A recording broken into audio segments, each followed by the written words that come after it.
remember these days at Walmart about 8 years ago doing the same thing for 223 and 22 long.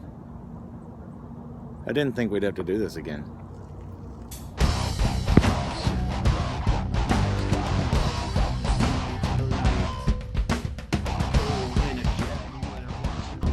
Well, good Wednesday morning to everybody. This is the Real World Prepper, RWP. We're going back, if you've been following my ammo pursuits, we're going back to the sporting goods store. You guys saw the name prominently displayed in the last video, but anyway, if you're just catching on, the rumor has it, not just rumor, but an employee there actually even told me this too, that on Mondays, Wednesdays, and Fridays, they get a truck. They have the last few weeks, and they've had ammunition, 5.56, 9mm, you know, a fair selection of some different things. Those being the two main calibers that I'm looking for. And I'd take some 22 long. I'd take some shotgun shells if they were a decent enough deal. But let me add something. First, let me say this too. You'll notice that seat is empty. The other day, Common Sense Makes Sense, a buddy of mine went with me, and he was gonna come with me again today. However, he let me know last night that he had to travel south because he got word from his mother that his stepfather was not doing very well, and in fact was not expected to make it through the night. So for all my praying folks out there, if y'all, you know, just pray for that family. That's tough on anybody at any time of the year, but of course around the holidays it just makes it even tougher. But nonetheless, so that's why he is not here today, but we're going to see what we can do flying solo anyway. Now, I also wanted to address something that has been, people have commented on the last ammo video and the ammo video I did last week as well. I had a few comments about, you know, basically along the lines of, oh, if you're waiting to get ammo now, you're too late. And another good one I got, which I liked, that's being sarcastic, of course, was, oh, you call yourself a prepper and you're out trying to find ammo. You're not a prepper. Well, look, let me explain something for those who may not understand. And I figure that most of you people understand this. Prepping is a lifestyle. Prepping is something, it's not something that, it's not like, you know, well, I want to learn how to play the guitar. Then you learn how to play the guitar and then you stop. You go, okay, well, I've learned how to play the guitar.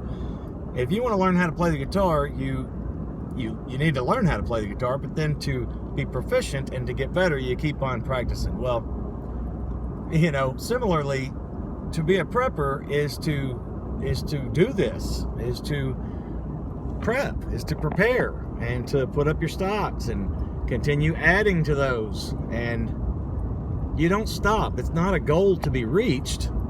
It is a way of life. And so with that, and I'm not going to get into numbers and things, but you know, I am not out of ammunition. You know, do I have enough? Enough for what? You know, enough, how much is enough? Who defines that? So without getting into all that, don't worry about me. I'm not looking for ammo because I don't have any. I'm looking for ammo because I'm always looking for ammo. I'm always looking for supplies to add to my stocks. I'm always looking for ways to increase my volume, which to me just adds to my level of preparedness. You know, with food and water and things of that nature, it has to do with adding another week, you know, or so at a time to be able to feed my family, adding another other options medically if we find ourselves in a medical emergency. You know, finding other ways to grow or produce our own foods, so that we can do that for another season. Things of that nature. It's like, that's what it's about. You know, it's about, you know, like right now, I could quantify my preps, and I could say, okay, with this, that, and the other, you know, if assuming that we were unbothered, you know, by the outside world, which that's another factor to consider, we could sustain as a family, you know, say food and water for X number of days or weeks or months or whatever it may be. Well, anything I can do to add to that just increases that. You know, let's just say I'm at a year's worth, right? I could close the doors behind me and live for a year with what I've got. Okay, well, you keep adding to it, so eventually you can say, oh, okay, I can not only go a year, but I can go 18 months, you know, and so on and so forth. So in the same regard, that is why I am adding ammunition every chance I get. Now, if I were in a position where I didn't have any ammunition, then I would pay exorbitant prices for it because I didn't have any, and I feel like I need to have some. Since that's not the case, I will look and be selective, and I'm not going to, you know, I don't intend anyway to pay exorbitant prices.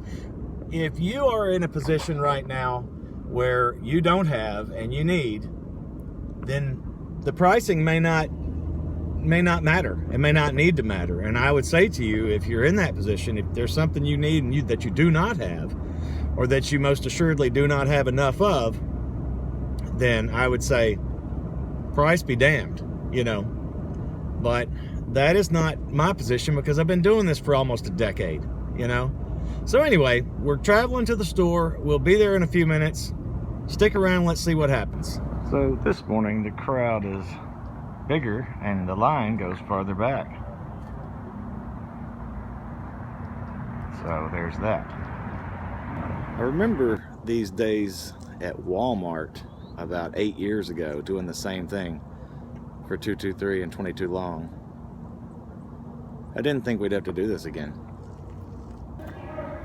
3 box maximum no matter what you buy. There was no bulk today. Just these little boxes. I'm actually going to go back here. They had no more 9mm. I was probably 30th in line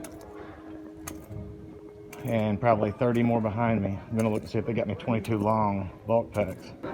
So I decided to go with 2 boxes of 5.56 and then the big box of 22 long for my 3 boxes. This was the last box of 22 long that they had, and they had a bunch of it, and everybody's carrying it around. If they'd had bulk in the 5.56, obviously I'd have got a box of that, but for 2.